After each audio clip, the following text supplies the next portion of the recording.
वर्षा पानी रे सालेपुर अंचल उबुटुबु। कटक जिला सालेपुर अंचल वर्षा जल रे उबुटुबु।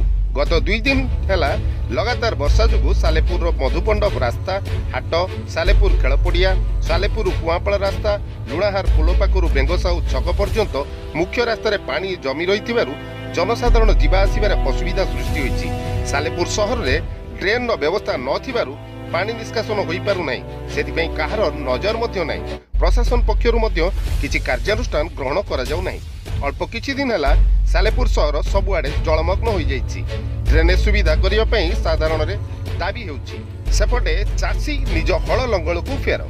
कटक जिला महांगा ब्लॉक उषुमा राहाणियार बिलेश्वर कृषक संघ तरफ बालदा ग्राम पंचायत रे एक कृषक संघ बैठक अनुष्ठित हो जाइछि।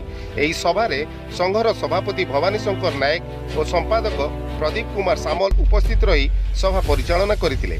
बालदा ग्राम पंचायत रे कृषक बंधु मानक मध्यरे संजय खुंटिया बंशीधर बेहेरा अटल कुमार नायक युधिष्ठिर सामल अक्षय खुंटिया इत्यादि उपस्थित रही कृषक मानकर सुविधा असुविधा विषय रे आलोचना करथिले।